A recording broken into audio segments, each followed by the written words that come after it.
Right, on this week's episode of Played for Both is former Southend centre-back and current Tranmere Rovers centre-back, Peter Clarke. Good afternoon, Pete. Afternoon, you okay? Yeah, we'll have a quick glance over your career, which started over 20 years ago, Pete, at Everton.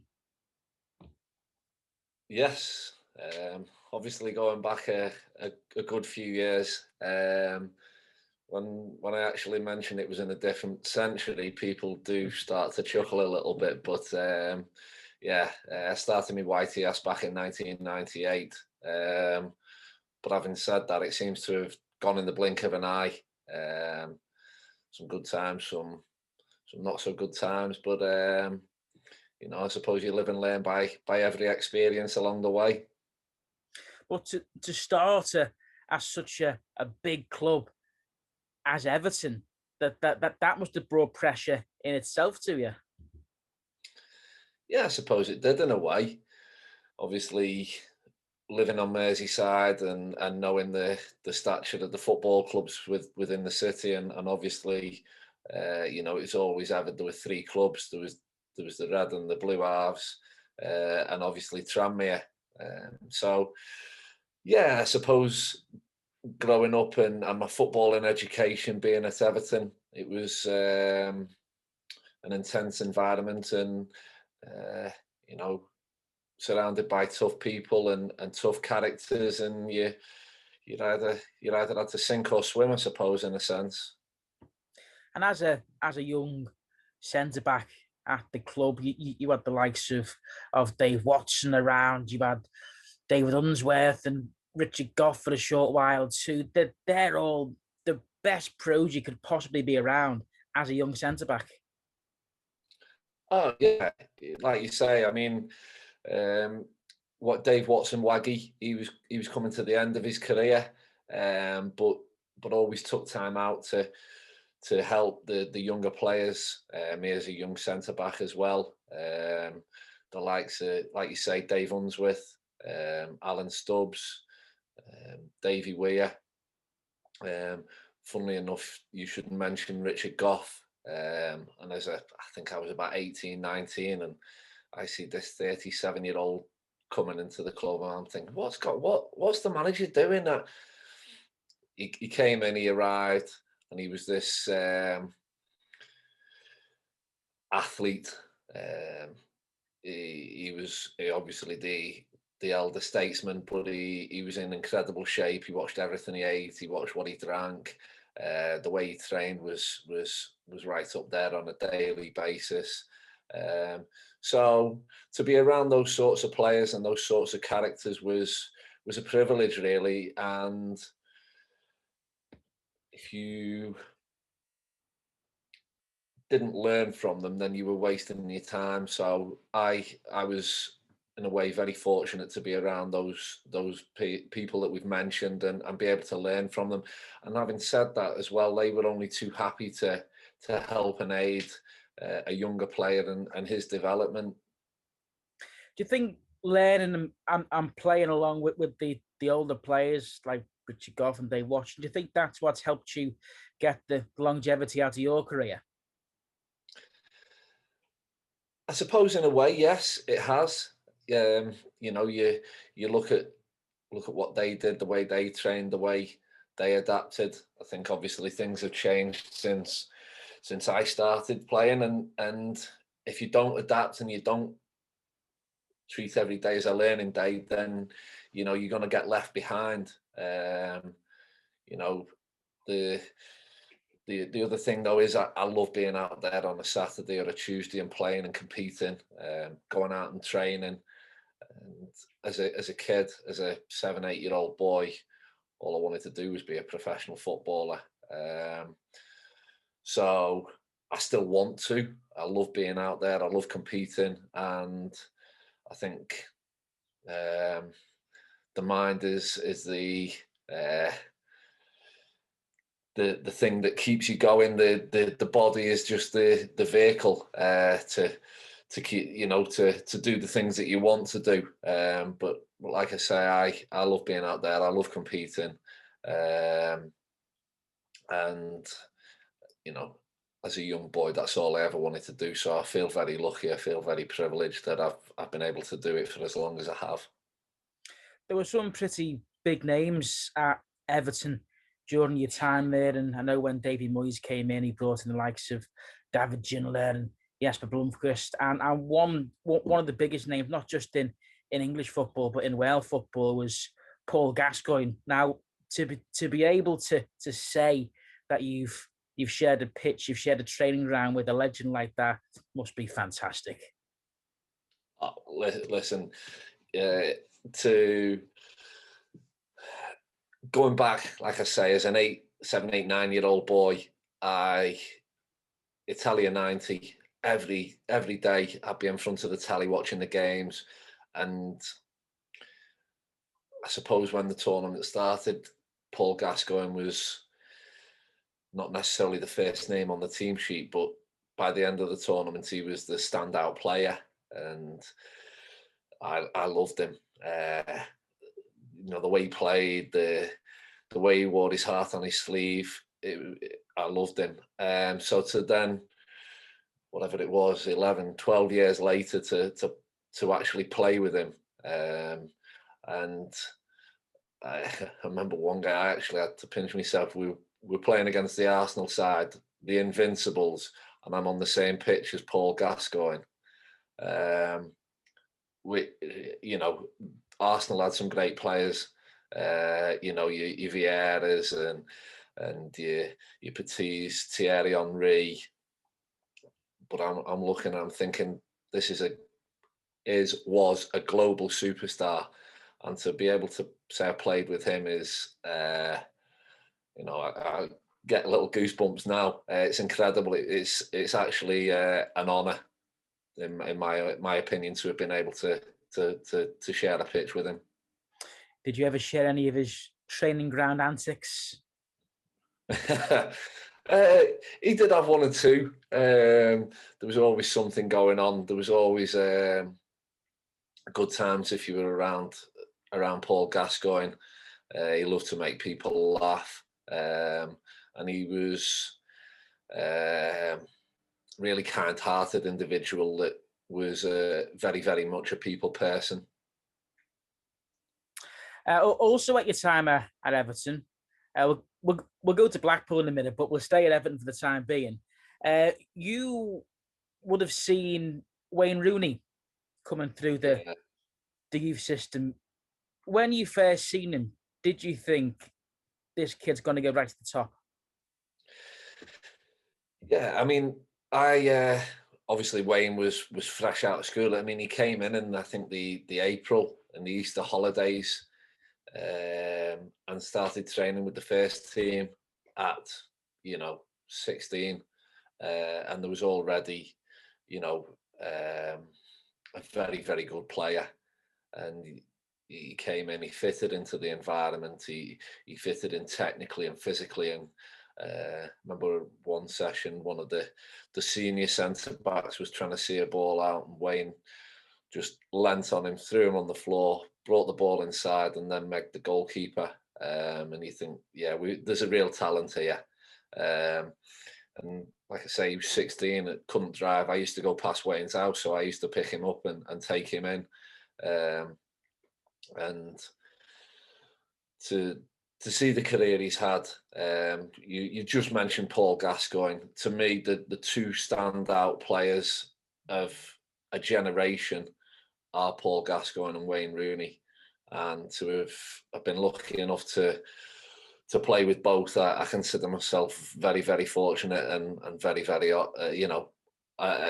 it's an honour to have been involved and playing with them. And it's mad because you were there as he was coming through as a kid, and now he's a manager, and you're still playing. Yeah, strange. Yeah, I suppose careers take different paths, and Wayne's he's taken a route where he's spent so much time in the public eye and at the top of the tree for so long. He's experienced one or two different things, obviously going out to America and then coming back and having a spell in the Championship. And I suppose the opportunity to manage a football club like Derby County was something he felt that was too good to pass up on. And now, yeah, like you say, he's taken a different career path, and I'm sure if he gives it the same time and dedication that he did as a player, he'll make a success of the management too. You picked up 8 international caps for the England under-21 squad during your time at Everton. Was that, how proud were you to get them caps? For me, I wanted to be a professional footballer. I wanted to represent my country as well. And over the course of my time through the youth age groups, from under 15 to under 21, I think I played over 60 games representing my country, and to go on and gain 8 caps at under 20 under 21 level was brilliant. And again, I've got really good memories of those times, and played against some great players through the course of a youth international career. So yeah, they're probably right up there with achievements in my career, and something I'm quite proud of. You struggled at a time to establish yourself in the Everton first team, sometimes being played out of position. You have to go on loan spells. You go to Blackpool, Port Vale, Coventry. You eventually make the decision to join Blackpool on a permanent basis. How difficult was that to leave the Premier League giant that is Everton to go and sign for Blackpool? Obviously, as a young player coming through, the dream's always to play in the first team at Everton. Yes, I did. Not as much as I would have liked, but it got to the stage where the manager, his opinion was different to the previous managers, and he was looking to go a different way. It got to the stage where I needed to be playing regular first team football, and I'd had a previous loan spell at Blackpool, so was aware of the club and how it was, and the opportunity to go there and play was something I felt I had to take to improve myself as a player and progress, and hopefully then make a career in the game. And especially under manager who was, of course, a legendary centre-back himself, and Colin Hendry. Yeah, of course. Obviously, nicknamed Braveheart and well thought of by, obviously the clubs he represented: Manchester City, Blackburn, Glasgow Rangers, and obviously in the Scottish Hall of Fame. So again, another great opportunity to go and learn from someone who knew what they were doing in terms of playing the position that I play. You go on to have a very successful spell at Blackpool, starting to score goals, captain's armband, getting Fans of the Year awards. It was the first time in your career where you got that regular football, wasn't it? Yeah, of course. And at the age I got to, as I think it was 22, I needed the regular games and being able to go and compete and play on a regular basis to hopefully progress as a player, to improve, and to forge a career for myself. And to get to a club where you're loved by the fans too, and you're one of the main figures as well. That must have been a total new experience for you. Yeah, of course. Like you say, it was certainly something different. And to be appreciated by the fans and the people that support the club, it was, it was terrific. Hopefully, I did them proud every time I went out there and played. We skipped forward to 2006, and our opponents this evening, Southend United. You join them when they're in the Championship, looking like a good team with ambitions to play at a high level again. Yeah, like you say, I joined Southend, and um, it was the opportunity to, again, I felt, to progress my career and play in the Championship on a regular basis. And the opportunity I took, and I spent 3 years down there, and like I said before, there's been some highs, there's been some lows, but at the same time, I thoroughly enjoyed my time down in Southend, and it's a place that I still hold very dear to me, and and the family. And also experience a relegation too. Was that the first in your career that you experienced? Yeah, yeah. Unfortunately, with injuries and one thing and another, the side lost one or two of the key members, and that through the course of the latter half of the season, and ultimately we ended up relegated, which wasn't nice at all. But again, it was another experience and something to learn from.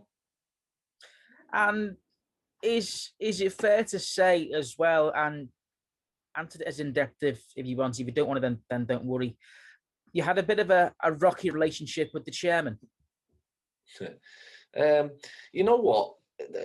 That might be how it was described, but I've been there 2 years, and the club came to me and said that they'd like to extend my contract. I was quite happy there, and yeah, great. So obviously discussions started to take place. They wanted to extend it by a year, but also drop my salary by a considerable amount. At that time, I still had a year remaining on my contract, and I felt that it wasn't something I wanted to do at that moment in time. Um, uh, so the original offer I declined, and basically was waiting for, perhaps a counter offer, something else to come back, which never came to pass. And ultimately, myself and a couple of other players in the same situation spent the entire season on the transfer list. But again, these things happen in football, and it's another experience to learn from. And from researching, looking back, the chairman seemed to be quite vocal and actually blamed your agent for unsettling you at the club.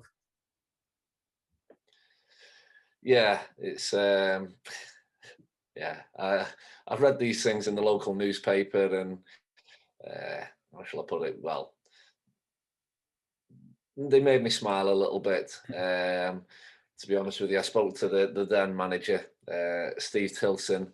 We had quite a long chat about various things, and I explained the situation. He knew some, and he said that he had no problem with my view on the contract negotiations. He was happy with how I was training, how I was playing, and he was happy to crack on accordingly, which we both did. And I think I went and played, I don't know, something like 50 odd games that season.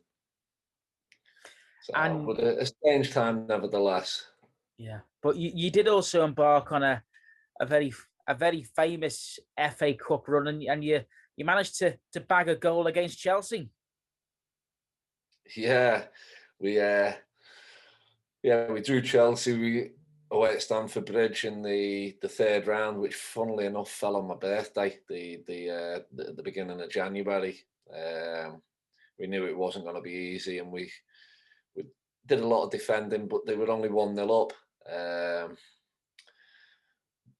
Late in the game, I'd been pushed up front.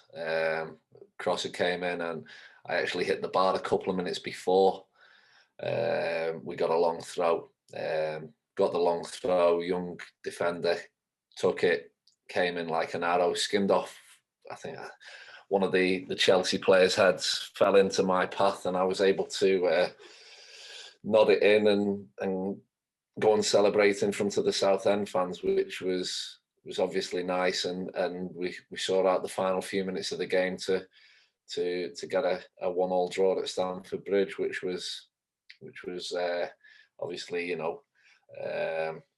a surprise to many, but very enjoyable as well. I can tell by your smile, you still think very fondly of it.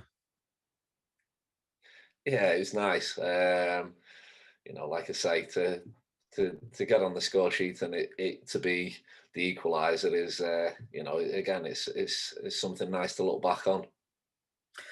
You eventually move on from Southend after getting, yet again, same at Blackpool, plenty of accolades from the fans. You have an extremely successful spell at Huddersfield Town.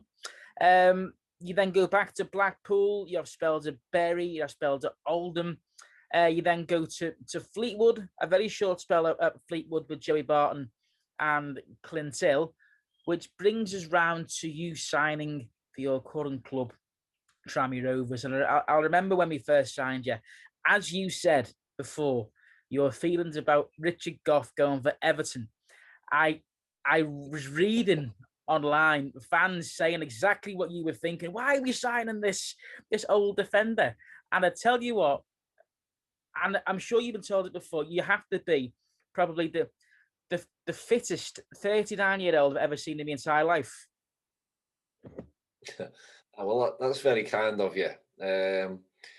Yeah, I mean, obviously, I'm not on social media and the various different platforms, but when I signed, and obviously, I wasn't a spring chicken. I was well aware that people's initial opinions would be not necessarily looked at through rose-tinted specs, but ever since I was a young boy, any adversity or anything of that ilk, I've always come out fighting. I've always wanted to prove people wrong. I have a belief in my own ability, and I feel that I bring something to the team which hopefully is beneficial, and hopefully the opinions of people when I signed, whatever, 12, 14, 15 months ago, hopefully the initial opinions of people that were questioning the wisdom of the signing, hopefully I've been able to change their opinion, and hopefully they might think a little differently now. I'll never forget when you signed. The first person to text with Clint Hill saying, "What's he like? What's he like?" And Clint Hill he just said he will shut up your defence. And you came in and you did exactly that in a difficult season where we were leaking goals. You came into a League One team at centre back, and we started to turn things round.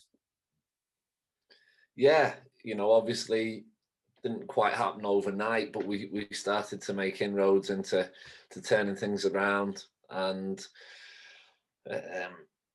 we obviously when things were curtailed due to the world's pandemic, we were on the back of 3 straight away wins. The team, the players were hitting some good form.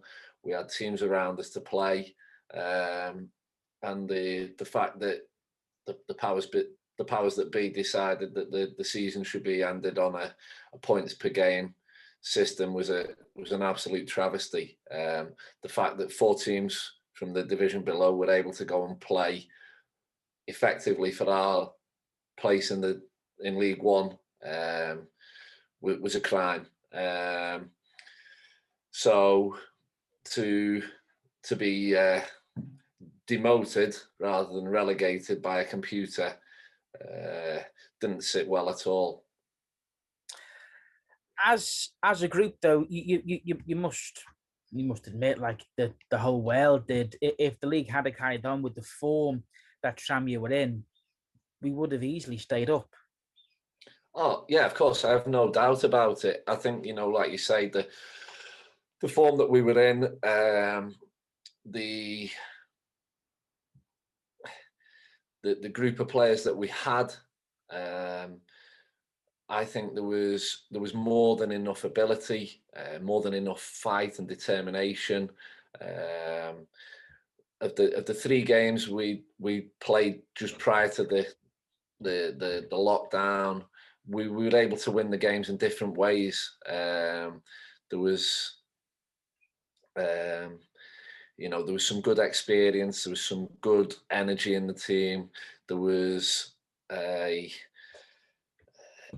know-how of how to compete and how to win games and how to get the better of your opponents. And I, like you say, I have no doubt that between March the 13th and the end of that campaign, I have no doubt that we would have stayed up and rightfully kept our place in the league, doing it on the football pitch. And although we did get demoted that season, it wasn't a season without a couple of highs, and you were chucked in the deep end at Watford away, and that brought on a nice little cup run. Yeah, like you say, that was my first game, and we get to half time and we're not in the greatest of situations. Mickey makes a couple of changes, and I suppose there was a nothing to lose sort of attitude. And like you say, we turned things around. We got it back to 3 apiece, and had the game gone on another 5 or 10 minutes, I think we'd actually won the game on the evening at Vicarage Road. Never mind needing a replay.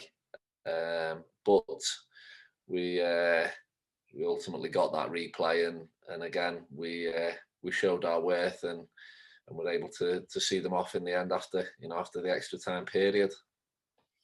And then, of course, Manchester United, a total different kettle of fish in the next round. Didn't quite end how we wanted the result to go, but that must have been an enjoyable experience again to play against such a big club at this stage in your career. Yeah, like you say, we drew Manchester United. There was lots of talk of them not being in the best form, and I think we actually started the game relatively well. By the time we got to half time, I think they'd had 5 shots, 5 on target, and we're 5 up. So it was a difficult afternoon. But as you say, to be 38 and playing against one of the biggest clubs in Europe, if not the world, it was nice to go out and test yourself again against some of the top players in the country.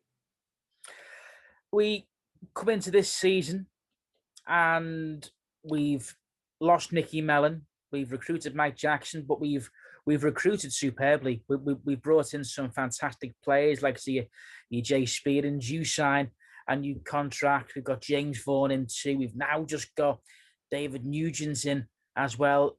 This squad now is probably the most experienced squad we've seen at Tranmere Rovers for probably 20 plus years. Yeah, like you say, we've the lads you've just mentioned there.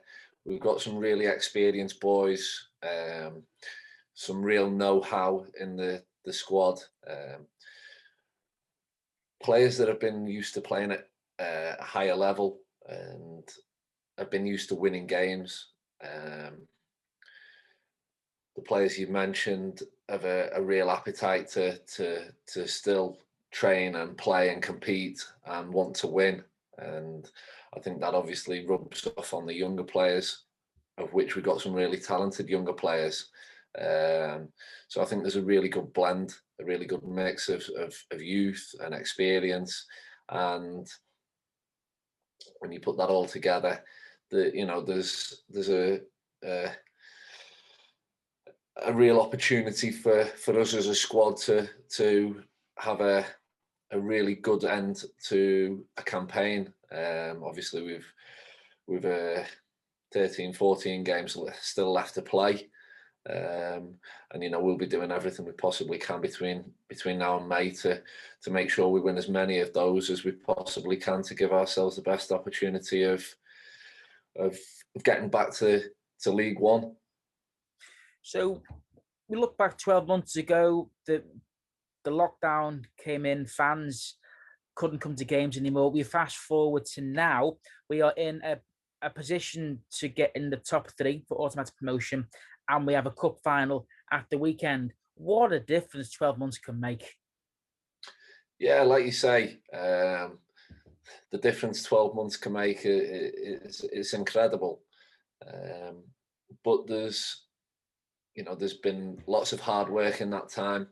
I think as well, the players that were involved last season have perhaps taken what happened, remembered it, stored it, and are using that as a motivation to perhaps put right the wrongs that we felt were done when the season was concluded and the way it was concluded.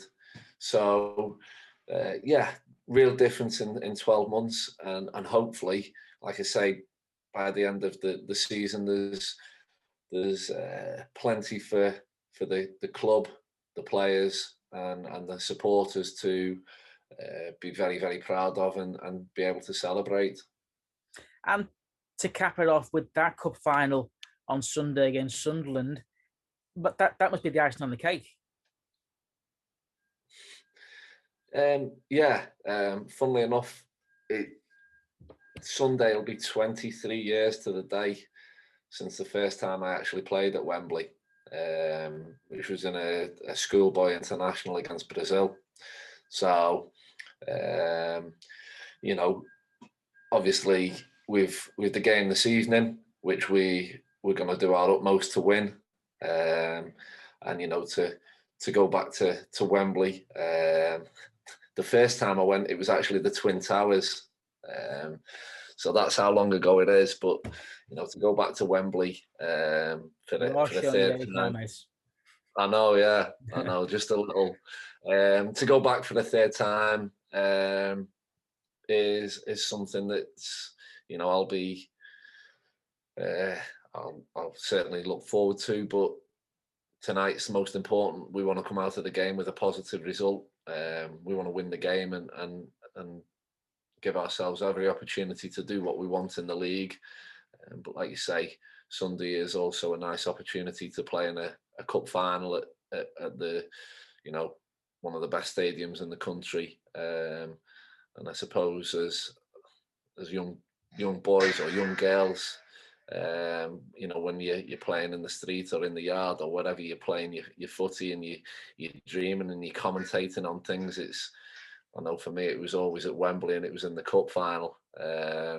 So it'd be it's something that I'm sure lots of the lads are looking forward to, if not all of the lads are looking forward to, and hopefully we've got something to smile about come Sunday tea time. And yourself, Pete, you signed a 1-year deal at the start of this season. Have you got ambitions to carry on next season? Yeah, of course. I mean, I still feel good. The body still feels good.